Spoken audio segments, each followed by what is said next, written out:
ஸ்ரீ வித்யோபாசனாசக்தம் ஸ்ரீ வித்யாபீடபூஷணம் ஸ்ரீ வித்யாபினவம் வந்தே ஸ்ரீ கிருஷ்ணானந்த சத்குரு. அனைவருக்கும் இனிய காலை வணக்கம். நினைப்பதெல்லாம் நிறைவேறுவதற்காக பராசக்தியினுடைய திருப்பாதங்களை பணிந்து அபிராமி அந்தாதியினுடைய பாடலை நாம் சிந்தித்து கொண்டிருக்கிறோம். பின்னே திரிந்து உன் அடியாரை பேணி பிறப்பு அறுக்க முன்னே தவங்கள் முயன்று கொண்டேன் முதன்மூவருக்கும் அன்னே என்னே இனி உன்னை யான் மறவாமல் நின்று ஏத்துவனே. ஏன் மறவாமல் நின்று என்று சொன்னார் என்று சொன்னால், நாம் அடிக்கடி மறந்து போய் விடுகிறோம். யாரை மறப்போம் என்று கேட்டால், யார் உதவி செய்கிறார்களோ அவர்களைத்தான் மறந்து போவோம். அது உலகத்தினுடைய இயற்கை. ஒரு மனிதர் சொன்னார், அவர் உங்களை திட்டினார் என்று சொன்னார். இவர் உறுதியாக சொன்னார், அவர் என்னை திட்டிருக்க வாய்ப்பு இல்லை என்றார். எப்படி அப்படி உறுதியாக சொல்லுகிறீர்கள் என்று இவர் கேட்டதற்கு அவர் சொன்னார், நான் அவனுக்கு ஒரு நல்லதும் செய்யவில்லையே என்று சொன்னார். எப்பொழுதும் நல்லது செய்தவர்களையும் அல்லது உதவி செய்பவர்களையும் மறப்பதும் அல்லது அவர்களை பேசுவதும் இந்த உலகத்தினுடைய இயல்பு. மறவாமல் நின்று ஏத்துவது, இறைவனை மறக்காமல் நாம் நின்று வழிபாடு செய்வது இருக்கிறதே, இடையறாமல் வழிபாடு செய்வது. சுந்தரமூர்த்தி சுவாமிகள் சொல்லுவார், நீள நினைந்தடியேன் என்று சொல்லுவார். நீள நினைந்தடியேன் உன்னை நித்தலும் கைதொழுவேன் என்று சொல்லுவார். எப்பொழுதுமாக பராசக்தியை வழிபாடு செய்வது, எப்பொழுதுமாக வழிபாடு செய்வது. நாடகத்தால் உன் அடியார் போல் நடித்து நான் நடுவே வீடகத்தே புகுந்திடுவான் மிக பெரிதும் விரைகின்றேன். ஆடகச்சீர் மணிக்குன்றே இடையரா அன்பு என் ஊடகத்தே தந்தருள் எம் உடையானே என்பார் மாணிக்க வாசகர். இடையராத அன்பு. தைலதாரை என்று சொல்லுவார்கள். ஒரு எண்ணெயை கீழே விட்டால் எப்படி பிசிறில்லாமல் வருகிறதோ, எப்படி ஒரு தேனை ஊற்றினால் பிசிறில்லாமல் வருகிறதோ, அதுபோல இடையறாத தன்மை இறைவன் மேலே. நமக்கு பல்வேறு அலுவல்கள், பல்வேறு பிரச்சனைகள், பல்வேறு சிக்கல்கள் வாழ்க்கையிலே ஒவ்வொருவருக்கும் ஒவ்வொரு நாளும் இருந்து கொண்டே இருக்கிறது. அதற்குள்ளாக நாம் இறைவனை பற்றி கொள்ள வேண்டும் என்று ஏதோ ஒரு சில மணித்துளிகளிலே இறைவனோடு நாம் சிந்தனையிலே இருக்கிறோம். இறைவனோடு நாம் பக்தி செய்ய வேண்டும் என்ற நோக்கத்திலே இருக்கிறோம். ஆனால் பெரியவர்கள் இறைவனை இடையறாத ஒரு அடித்தளத்திலே சிந்தித்து கொண்டே இருப்பார்கள். எதை செய்தாலும், எதை பண்ணினாலும், எந்த பக்கம் பார்த்தாலும் அது இறைவனுடைய சிந்தனையாகவே அவர்களுக்கு இருக்கும். ஏன் அடியாருக்கு தொண்டு செய்ய வேண்டும் என்று இந்த பாடலினுடைய தொடக்கத்திலே அவர் சொன்னார் என்று சொன்னால், அடியாருக்கு தொண்டு செய்தால் நிச்சயமாக நமக்கு ஒரு பணிவு வரும், ஒரு பக்குவம் வரும். சுந்தரமூர்த்தி சுவாமியிடத்திலே சோமாசிமாரர் என்ற ஒரு மிகப்பெரிய நாயனார் போகிறார். அவர் சோமயாகம் என்று சொல்லி உலகமெல்லாம் நலமாக வாழ வேண்டும் என்று யாகம் செய்கிறார். சுந்தரமூர்த்தி சுவாமிகளும் சிவபெருமானும் ஒருவருக்கொருவர் நேரடியாக பேசிக்கொள்ளக்கூடிய ஒரு மிகப்பெரிய நட்பை பெற்றவர்கள். சுந்தரமூர்த்தி சுவாமியிடத்திலே டெய்லி தினசரி பேசிக்கொண்டே இருப்பார் சுவாமிகள். சோமாசிமாரர் போய் பல நாள் தொடர்ந்து அணுகி சுந்தரரை கேட்கிறார், நீங்கள் எனக்காக இறைவனிடத்திலே கேட்க வேண்டும். நான் செய்கின்ற சோமயாகத்தினுடைய பலனை இறைவனே நேரடியாக வந்து பெற்றுக்கொள்ள வேண்டும் என்று தயவு செய்து எனக்கு சிபாரிசு செய்கள் என்று கேட்கிறார். நாம இருந்தால் என்ன சொல்லுவோம்? சிவபெருமானிடத்திலே தானே நான் உடனடியாக சொல்லுகிறேன். நாளை காலை என்னிடத்திலே அவர் நிச்சயமாக பேசுவார். பேசுகிற பொழுது நான் உங்களிடத்திலே வர சொல்லி விடுகிறேன், கவலைப்படாதீர்கள், போய்விடுங்கள் என்று சொல்லுவோம். ஆனால் மிகப்பெரிய பணிவை நாம் சுந்தரரிடத்திலிருந்து இந்த இடத்திலே கற்றுக்கொள்ள வேண்டும். ஒரு பக்தன், ஒவ்வொரு பக்தனும் பணிவு என்று சொன்னால் என்ன என்பதை இங்கே கற்றுக்கொள்ள வேண்டும். அவர் சொன்னார், நான் எம்பெருமானிடத்திலே பிரார்த்தனை செய்கிறேன், நீங்கள் செய்கின்ற யாகத்தை பற்றி சொல்லுகிறேன். இறைவன் திருவுள்ள பாங்கின்படி அவர் வந்து பெற்றுக்கொள்வதற்காக நான் இடையராது வேண்டுகிறேன். ஒரு கால் உங்களுடைய தவத்தினுடைய மேம்பாடு அதிகமாக இருக்குமானால் நிச்சயமாக இறைவன் அதை ஏற்றுக்கொள்ளுவார். நானும் அதற்கு சேர்ந்து முயற்சி செய்கிறேன் என்று சொன்னார். இறைவனோடு நேரடியாக பேசக்கூடிய மிகப்பெரிய வாய்ப்பு கிட்டிய ஒருவர் இறைவனிடத்திலே பிரார்த்திக்கிறேன், உங்களுக்காக வேண்டிக் கொள்ளுகிறேன் என்று சொன்னால் இறைவனுடைய மிகப்பெரிய உயர்ந்த தன்மையை அவர் எவ்வாறு உணர்ந்திருக்கிறார் என்பதை நாம் புரிந்து கொள்ள வேண்டும். பட்டினத்தடிகள் சொல்லுவார், எத்தனை பிழை என்னிடத்திலே இருக்கிறது. அடுக்கிக் கொண்டே போவார். கல்லாப்பிழையும் கருதாப்பிழையும் கசிந்து உருகி நில்லாப்பிழையும் நினையாப்பிழையும் நின் அஞ்செழுத்தை சொல்லாப்பிழையும் துதியாப்பிழையும் தொழாப்பிழையும் எல்லா பிழையும் பொறுப்பாய் கச்சி ஏகம்பனே என்று சொல்லுவார். எத்தனை பிழைகள், எத்தனை குறைகள், எத்தனை பிழைகள், எத்தனை அடியேன், எத்தனை செய்தால் பெற்றவன் நீ குரு பொறுப்பது உன் கடன், பெற்றவள் குறமகள் பெற்றவளாமே என்று தினசரி நாம் கந்தர் சஷ்டி கவசத்திலே படித்து கொண்டே இருக்கிறோம். எத்தனை குறைகள், எத்தனை பிழைகள், கல்லாப்பிழை எதை கற்கவில்லை. இன்றைக்கு தருகிறதே பணம் சார்ந்த, பொருளாதாரம் சார்ந்த கல்வி, அந்த கல்வி இல்லை. உன்னை அறியக்கூடிய கல்வி. தனக்கு உவமை இல்லாதான் தாழ் சேர்ந்தார் கல்லால் மனக்கவலை மாற்றல் அரிது என்று சொல்லுவார் வள்ளுவ பெருந்தகை. யார் தனக்கு உவமை இல்லாதானாக இருக்கிறானோ அவனுடைய திருவடிகளை சேர்பவர்கள் மட்டும்தான் இந்த உலகத்திலே மனக்கவலையை மாற்றிக்கொள்ள முடியும். அப்படி கல்லாப்பிழை என்று சொன்னால் இறைவனை, அவனுடைய திருவருளை, அவனுடைய தவத்தை கற்றுக்கொள்ளவில்லை. அபிராமி அந்தாதியிலேயே பின்னாலே சொல்லுவார், எதை நான் கற்கவில்லை என்று சொன்னால் நித்தம் நீடு தவம் கல்லாமை என்று சொல்லுவார். தவத்தை நான் கற்றுக்கொள்ளவில்லையே, உன்னை ஒரு பொருட்டு என்று நான் கருதவில்லையே, உன்னிடத்திலே கசிந்துருகி நிற்கவில்லையே, உன்னை நினைக்கவில்லையே, உன் அஞ்செழுத்தை சொல்லவில்லையே, உன்னை துதிக்கவில்லையே, உன்னை தொழவில்லையே, எத்தனை பிழைகள் நான் செய்கிறேன் ஒவ்வொரு நாளும். நீதான் மிகப்பெரியவன் என்ற அறிவு எனக்கு இருக்குமானால் உன்னை தவிர நான் யாரையும் பணிய மாட்டேனே, உன்னுடைய திருவருளுக்காகவே நான் ஏங்கி தவிக்கிறேனே என்று இடையராது யார் இறைவனை, யார் பராசக்தியை வழிபாடு செய்கிறார்களோ அவர்கள் நிச்சயமாக நினைத்ததெல்லாம் நிறைவேறுகிறது. அதில் எந்த மாற்று கருத்தும் கிடையாது. எது நம்பிக்கை? ஆன்மீகம் என்று சொன்னால் அதுதான் நம்பிக்கை. அப்படி இறைவனுடைய மிகப்பெரிய கருணையை உணர்ந்து கொண்டவர்கள், புரிந்து கொண்டவர்கள், அவனுடைய திருவருளினாலே எதுவும் சாத்தியம் என்று நினைக்கிறார்கள். அப்படி சாத்தியத்தை தான் அபிராமி பட்டருக்கு அபிராமி செய்து தந்தாள். இந்த உலகத்திலே விதியை மாற்ற முடியாது என்று சொல்லிக் கொண்டிருந்த முரட்டு அல்லது விதியை மாற்ற முடியாது என்று சொல்லிக் கொண்டிருந்த வரட்டு வேதாந்தத்திற்கு நடுவிலே விதியை மாற்றி காட்டினார் அவர். அதற்கு என்ன செய்ய வேண்டும்? என்னே இனி உன்னை யான் மறவாமல் நின்று ஏத்துவனை. ஒவ்வொரு கணமும், ஒவ்வொரு நேரமும், ஒவ்வொரு இமைப்பொழுதும் தேவி உன்னுடைய கருணையினாலே தான் இந்த உலகம் நடக்கிறது, நீதான் எனக்கு எப்பொழுதும் துணையாக வர வேண்டும் என்று அவளிடத்திலே நம்முடைய பிரார்த்தனையை சொல்லிக்கொண்டே இருக்க வேண்டும். நிச்சயமாக நிச்சயமாக நாம் நினைந்து உருகி உருகி கேட்க கேட்க பராசக்தி நமக்கு எத்தகைய கொடிய வினை இருந்தாலும் கூட மாற்றித்தர தயாராக இருக்கிறாள். நாம் செய்ய வேண்டியது மறவாமல் நின்று ஏற்றுவது. மறவாமல் தினசரி செய்தித்தாள் படிக்கிறோம், மறவாமல் அடிக்கடி நாம் தொலைக்காட்சி பார்க்கிறோம், மறவாமல் பிறருடைய குறைகளை பேசிக்கொண்டே இருக்கிறோம், மறவாமல் எத்தனை வேளை சாப்பிட முடியுமோ அத்தனை வேளை சாப்பிடுகிறோம், மறவாமல் இதெல்லாம் செய்கிறோம். ஆனால் மறவாமல் தேவியினுடைய திருப்பாதங்களை துதிக்க வேண்டும் என்பதுதான் நம்முடைய பிரார்த்தனை. மறவாமல் துதிப்போம், நினைத்ததையெல்லாம் பெறுவோம். நன்றி, வணக்கம்.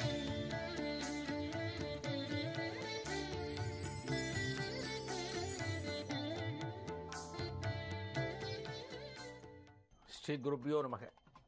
ஸ்ரீ காஞ்சி வாசாய வித்மகே சாந்த ரூபாய திமகி சன்னோ சந்திரசேகரேந்திர பிரச்சோதியாத். ஜி தமிழ் தொலைக்காட்சி நேயர்கள் அனைவருக்கும் பி சுவாமிநாதனின் இனிய காலை வணக்கம்.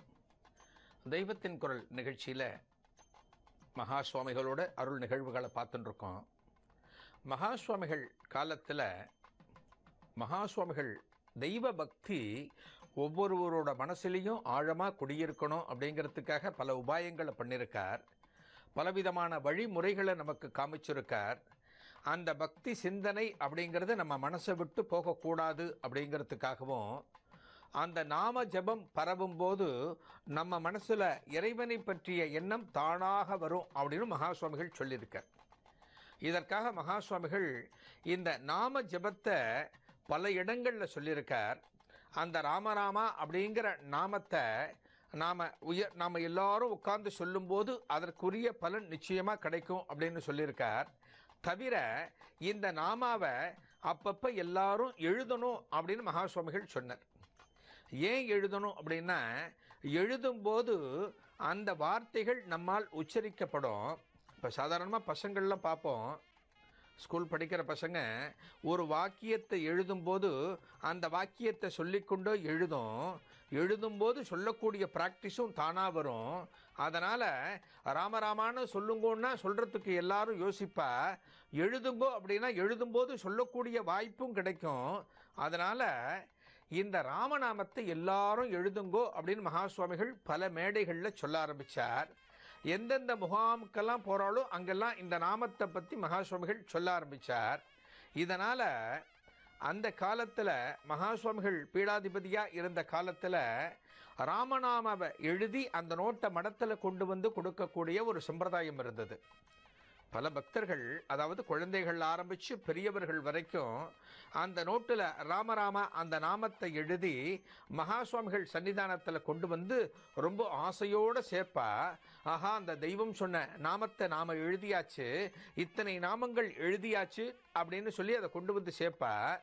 இதில் மடத்தில் ஒரு புதுமையாக என்ன பண்ணியிருந்தா அப்படின்னா, 12,500 ராமநாமா யார் எழுதினாலும் அவளுக்கு ஒரு வெள்ளி டாலர் கொடுத்தா. அதே போல் 1,00,000 ராமநாமாவை யார் எழுதி கொண்டு வந்து கொடுத்தாலோ அவளுக்கு தங்கத்தில் ஒரு டாலர் கொடுத்தா. இந்த டாலரில் காமாட்சியோட விக்கிரகம், காமாட்சியோட படம் ஒரு பக்கம் இருக்கும். மகா சுவாமிகள் கையால் இந்த காமாட்சி விக்கிரகம் வாங்கணும் அப்படிங்கிறதுக்காக பல பக்தர்கள் நோட்டில் ராமராமாவை எழுதி மகா சுவாமிகள் சன்னிதானத்துக்கு கொண்டு வந்து சேர்க்க ஆரம்பித்தார். இதெல்லாம் அந்த காலத்தில் ரொம்ப ஜரூராக எல்லா இடத்துலையும் நடக்க ஆரம்பிச்சது. பல பேர் உட்காந்து எழுத ஆரம்பித்தா, மகா சுவாமிகள் கையால் பிரசாதம் வாங்க போகிறோம், மகா சுவாமிகள் கையால் டாலர் வாங்க போகிறோம் அப்படிங்கிற ஒரு ஏக்கம், ஒரு ஆழ்ந்த பக்தி பல பேரை ராமநாமாவை எழுத வச்சது. ஒரு நாள் மகா சுவாமிகள் சென்னை மயிலாப்பூரில் சமஸ்கிருத கல்லூரியில் முகாம் இருந்தார். அந்த சமஸ்கிருத கல்லூரியில் முகாம் இருக்கும்போது மயிலாப்பூர் பகுதியில் வசித்து கொண்டிருக்கிற பெண்மணிகள் அத்தனை பேருமே தாங்கள் எழுதிய ராமநாமா நோட்டுக்களை மகா சுவாமிகள்கிட்ட கொண்டு வந்து கொடுத்து எத்தனை நாமாக்கள் எழுதியிருந்தாலோ அதுக்கு ஏற்றபடி டாலர் வாங்கிட்டு போக ஆரம்பித்தா. மகா சுவாமிகளுக்கு நமஸ்காரம் பண்ணி அந்த தெய்வத்துக்கிட்டேருந்து ஒரு பிரசாதம் வாங்கிட்டு போக ஆரம்பித்தா. அதில் ஒரு பெண் சிறுமி, அவள் என்ன பண்ணினா உள்ளே வந்தா. உள்ளே வந்து தான் எழுதியிருக்கக்கூடிய அந்த நோட்டுகளை மகா சுவாமிகள் சன்னிதானத்தில் கொடுத்த உடனே ஒரு தங்க டாலர் அவளுக்கு கிடைச்சது. மகா சுவாமிகளோட திருக்கரங்களால் ஒரு தங்க டாலர் இந்த சிறுமிக்கு கிடைச்சது. இந்த சிறுமி அதை பார்த்து ரொம்பவும் சந்தோஷப்பட்டு அதோட தன்னோட வீட்டுக்கு நடக்க ஆரம்பிச்சா. என்ன சோகம் அப்படின்னா, இவ தன்னோட வீட்டுக்கு போயின்னு இருக்கும்போது போகிற வழியில் திடீர்னு அந்த பையை திறந்து பார்த்தா உள்ள தங்க டாலரை காணும். என்னடா அது, மகா சுவாமிகள் கையால் நம்ம தங்க டாலர் வாங்கினோம், இந்த டாலரை இந்த பையில் வச்சு தான் நம்ம வீட்டுக்கு எடுத்துட்டு போயின்னு இருக்கோம், திடீர்னு திறந்து பார்த்தா டாலரை காணுமேன்னு இந்த குழந்தை ஒன்று அழ ஆரம்பிச்சு கொடுத்து. பையன் அங்கெங்கெல்லாம் துழவி பார்க்கறது, எங்கேயுமே டாலர் கிடைக்கல. அந்த வழியாக போயின்னு இருந்தவா ஒரு சின்ன பொண்ணு அழுதுன்றிருக்காளே அப்படிங்கிறதுக்காக இவ கிட்ட வந்து என்னம்மா அழுதுன்றிருக்க, என்ன விஷயம்னு கேட்டபோது இவ சொல்கிறா, மகா சுவாமிகள் கையால் ஒரு டாலர் நான் வாங்கினேன், நான் ராமநாமாவை எழுதி கொடுத்த மகா சுவாமிகளுக்கு மகா சுவாமிகள் கொடுத்த டாலரை எங்கேயோ நான் தொலைச்சுட்டேன், எங்கேயோ விழுந்துடுத்து அப்படின்னா. சரி, நீ அந்த தெய்வத்துக்கிட்டேயே போய் சொல்லு, அந்த தெய்வம் கொடுத்தது தொலைஞ்சு போடுத்து, அந்த தெய்வத்துக்கிட்டேயே நீ போய் சொல்லு, அந்த தெய்வம் இதற்கு ஏதான ஒரு மாற்று ஏற்பாட்டை பண்ணும் அப்படின்னு அங்கே இருக்கிறவா சொல்லியிருக்கா. இந்த சிறுமி என்ன பண்ணியிருக்கா, திரும்பி வந்த வழியில் நடந்திருக்கா. அதாவது மகா சுவாமிகள் முகாம் இருக்கக்கூடிய அந்த மயிலாப்பூர் சமஸ்கிருத கல்லூரிக்கு போகலாம், அந்த மகானை பார்த்து நாம் முறையிடலாம் அப்படின்னு உள்ளே போயிருக்கா. போன உடனே அந்த கூட்டத்தை எல்லாம் விலக்கிட்டு நேர மகா சுவாமிகள் சன்னிதானத்துக்கு இந்த சிறுமி போயிட்டா.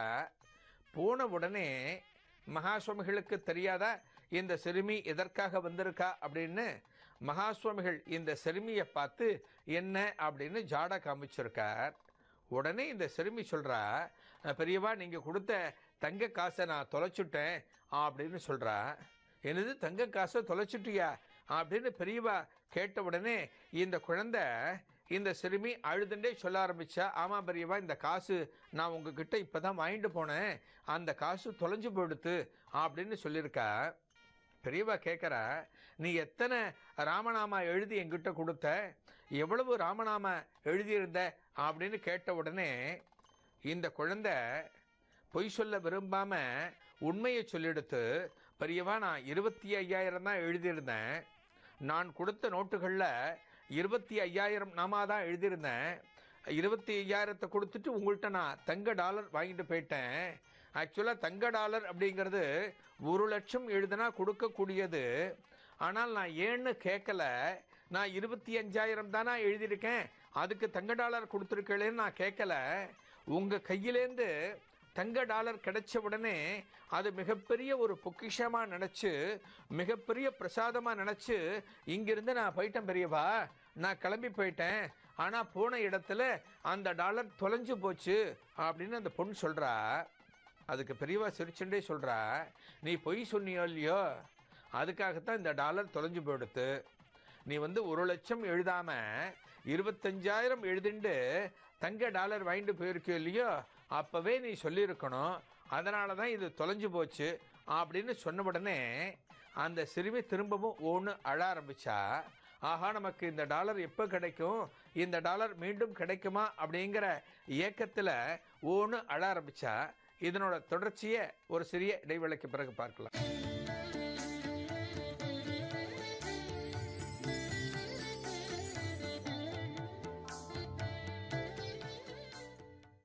ஒரு சின்ன பொண்ணோட மனசு கூண வேண்டாம் அப்படிங்கிறதுக்காக ஒரு தங்க டாலரை கொடுக்கலாம். ஆனாலும் மகா சுவாமிகள் அந்த நெறிமுறையை மீறலை. யாராக இருந்தாலும் 1,00,000 எழுதினால்தான் தங்க டாலர் அப்படின்னு மகா சுவாமிகள் உறுதியாக இருந்தார். அதே நேரத்தில் இழந்து போன தங்க டாலரை மீண்டும் வாங்கணும், அதாவது தான் தொலைச்ச தங்க டாலரை மீண்டும் இங்கேருந்து வாங்கிட்டு போகணும்னு இந்த சிறுமி வந்துட்டா. இவளுக்கும் ஒரு தங்க டாலரை கொடுத்தாகணும். 1,00,000 ராமநாமா எழுதினாதான் தங்க டாலர். மகா சுவாமிகள் என்ன பண்ண போறார்னு அங்கே இருக்கக்கூடிய பக்தர்கள் அத்தனை பேரும் பார்த்துட்டு இருக்கா. இந்த பொன் குழந்தைக்கு மகா சுவாமிகள் ஒரு தங்க டாலரை கொடுத்துடுவாளா அப்படின்னு எல்லாரும் பார்த்துட்டு இருக்கா. அந்த வேளையில் அதான் மகா சுவாமிகள் என்ன பண்ணினார், அந்த தன்னோட சிப்பந்திகளை கூப்பிட்டார். தன்னோட சிப்பந்திகளை கூப்பிட்டு விறுவிறுவிறுன்னு அந்த ராமநாம நோட்டையும் எழுதக்கூடிய பேனாவையும் அங்கே இருக்கக்கூடிய பக்தர்கள் அத்தனை பேருக்கும் விநியோகிக்கப்பட சொன்னார். அத்தனை பேருக்கும் விநியோகம் பண்ண சொன்னார். அங்கே இருக்கக்கூடிய பக்தர்கள் அத்தனை பேருக்கும் ஒரு ராமநாம நோட்டும் ஒரு பேனாவும் வழங்கப்பட்டது. மகா சுவாமிகள் அனைவரையும் பார்த்து சொன்னா, அத்தனை பேருமே உடனே ராமநாமாவை எழுதுங்கோ அப்படின்னு மகா சுவாமிகள் சொன்னார். இந்த பொன் குழந்தைக்கும் இந்த தங்க டாலரை தொலைச்ச இந்த சிறுமிக்கும் ஒரு நோட்டு கொடுக்கப்பட்டது. இவகையிலும் ஒரு பேனாவை கொடுத்தா இவளும் உட்கார்ந்து எழுத ஆரம்பிச்சா. என்ன காரணத்துக்காக இத்தனை பேரை ஒரே இடத்துல உட்கார்ந்து மகா சுவாமிகள் ராமநாமாவை எழுத சொல்றான்னு யாருக்கும் புரியல. ஆனாலும் அந்த தெய்வம் ஒரு உத்தரவை கொடுத்துடுதுன்னா அந்த உத்தரவை எதிர்த்து நாம் எந்த கேள்வியும் கேட்கக்கூடாது. மகா சுவாமிகள் சொன்னபடி நாம் அத்தனை பேரும் ராமநாமா எழுதுவோம்னு அங்கே இருந்த பக்தர்கள் அத்தனை பேருமே அந்த ராமபிரான மனசுக்குள்ள துதிச்சுண்டு அந்த இடத்துல அந்த நோட்டில் ராமநாமத்தை எழுத ஆரம்பிச்சா. விறுவிறுவிறுன்னு எல்லாரும் எழுதுறா. கரெக்டாக ஒரு அரை மணி நேரம் 3/4 மணி நேரம் ஆச்சு. அங்கே இருந்த அனைத்து பக்தர்களுமே ராமநாமா எழுதி முடிச்சு அந்த நோட்டை சிப்பந்திகள்கிட்ட சேர்க்க ஆரம்பிச்சா. சிப்பந்திகிட்ட மொத்த நோட்டும் வந்தது. ஒரு ராமநாமா நோட்டுன்னா இத்தனை நாமம் அப்படின்னு கணக்கு உண்டு. மகா சுவாமிகள் அந்த நோட்டுகள் அத்தனையிலையும் எத்தனை ராமநாமாக்கள் இருக்குன்னு சிப்பந்தி கிட்ட கேட்டா, சிப்பந்தி ஒரு மாதிரி பரட்டி பார்த்துட்டு 1,00,000 ராமநாமா சேர்ந்து கொடுத்து பெரியவா அப்படின்னு சிப்பந்தி சொல்றா. உடனே மகா சுவாமிகள் இந்த சிறுமியை கூப்பிட்டு, பாத்தியா 1,00,000 ராமநாமா இங்க எழுதியாச்சு, இந்த 1,00,000 ராமநாமா எழுதுறதுக்கு நீதான் காரணமா அமைஞ்ச, நீயும் எழுதி கொடுத்த, அதனால உனக்கு புதுசா ஒரு தங்க காசு நான் கொடுக்கறேன், அதாவது தங்க டாலரை உனக்கு நான் கொடுக்கறேன்னு மகா சுவாமிகள் அனைத்து பக்தர்களும் இருக்கக்கூடிய அந்த சபையில இந்த சிறுமிக்கு ஒரு தங்க டாலரை கொடுத்தார். அதாவது அந்த தெய்வம் ஒரு குழந்தை ஏமாற்றத்தோட தன்னோட சந்நிதியிலேருந்து போகக்கூடாது. குழந்தைக்கு பொய் புரட்டு அப்படிங்கிறது தெரியாது. சந்தர்ப்ப சூழ்நிலைகளால் சில குழந்தைகள் தடுமாறுமே தவிர நாம் பொய் சொல்கிறோம் அப்படிங்கிறது அந்த குழந்தைகளுக்கு தெரியாது. இந்த பிஞ்சு மனசில் அந்த தொலைஞ்சு போன காசு ஒரு மிகப்பெரிய ஏக்கத்தை உருவாக்கக்கூடாது. இந்த குழந்தைக்கு காசும் கொடுக்கணும், அதே சமயத்தில் இந்த குழந்தை மூலமாக 1,00,000 ராமநாமாக்களை நாம் வாங்கிக்கணும் அப்படின்னு மகா சுவாமிகள் தீர்மானித்து அந்த சபையில் இமீடியட்டாக, அதாவது உடனடியாக ராமநாமா நோட்டுக்களை எல்லாருக்கும் கொடுத்து எழுத வச்சு 1,00,000 சேகரித்து அப்புறமா இந்த பொண்ணுக்கு கொடுத்து விட்டுருக்க. அந்த பொண்ணுக்கு அந்த சிறுமிக்கு ஆனந்தம் தாங்க முடியல.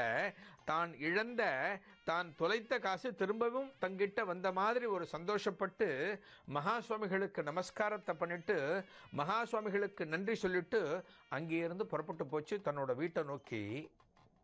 ஒரு சாதாரணமான பொண்ணு இந்த குழந்தையோட உணர்வுகளுக்கும் ஒரு மதிப்பு கொடுத்து, இந்த குழந்தையோட செயல்களும் ஒரு மாதிரி நியாயப்படுத்தி மகா சுவாமிகள் அந்த குழந்தைக்கும் ஒரு ஆசீர்வாதம் பண்ணி, எதை நினைத்து அந்த சிறுமி இந்த சந்நிதிக்கு வந்தாலோ அதையும் கொடுத்து அங்கிருந்து அனுப்பிச்சு வச்சார். மகா சுவாமிகள் சன்னிதானத்தில் எத்தனையோ பக்தர்கள் பார்க்க முடியும். பல நூற்றுக்கணக்கான பக்தர்கள், பல்லாயிரக்கணக்கான பக்தர்கள், இடத்துக்கு ஏற்றவாறு மகா சுவாமிகள் சன்னிதானத்தில் கூட்டத்தை பார்க்க முடியும். ஆனாலும் அந்த கூட்டத்தில் இன்னார் எதுக்காக வந்திருக்கார், இவர் எதுக்காக வந்திருக்கார் அப்படின்னு மகா சுவாமிகள் தனது ஞான திருஷ்டியின் மூலமாக தெரிந்து கொண்டு அவர்களை தன்கிட்ட வரவழைச்சு எதுக்காக வந்தாரோ அந்த பிரச்சனையை தீர்த்து அனுப்பிச்சுடுவர். இதெல்லாம் அந்த காலத்தில் மகா சுவாமிகள் வாழ்ந்த காலத்தில் மகா சுவாமிகள் கூட பயணம் செய்யக்கூடிய அன்பர்கள் அத்தனை பேருமே பலவிதமான ஊர்களில் இதெல்லாம் பார்த்து ஆச்சரியப்படுவா.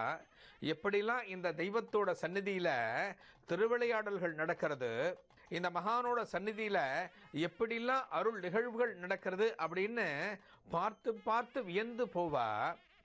மகா சுவாமிகள் இருந்த வரை, அதாவது மகா சுவாமிகள் சித்தி ஆகிற வரை இந்த நிகழ்ச்சிகள்லாம் வெளியிலேயே வரல. அந்த மகான் இவை எதுவுமே வெளியில் அதிகம் வரக்கூடாது அப்படின்னு கட்டி போட்டுட்டார். மகா சுவாமிகள் சித்தியான பிறகுதான் இந்த நிகழ்வுகள் அனைத்துமே வெளியில் வந்து பல பக்தர்களுக்கும் இவை எல்லாமே தெரிஞ்சு, ஆஹா இப்பேற்பட்ட ஒரு மகான் நாம் வாழ்ந்த காலத்தில் நம் பகுதியில் வாழ்ந்திருக்கிறார் அப்படிங்கிறது அப்புறம்தான் தெரிய வந்திருக்கு. இந்த மகானோட காலத்தில் நாம் வாழ்ந்திருக்கோம் அப்படிங்கிறதே நமக்கு முதல் பெருமை. இந்த மகானை நாம் தரிசிக்க ஒரு சந்தர்ப்பம் கிடைக்கல அப்படின்னா கூட, இந்த மகான் வாழ்ந்த காலத்தில் நாம் சந்திக்க ஒரு சந்தர்ப்பம் கிடைக்கல அப்படின்னா கூட இந்த அதிஷ்டானம் போய் அந்த மகானை நாம் வணங்க வேண்டும். நாளைய தெய்வத்தின் குரல் நிகழ்ச்சியில் ஒரு புதிய அத்தியாயத்தை பார்க்கலாம். நன்றி, வணக்கம்.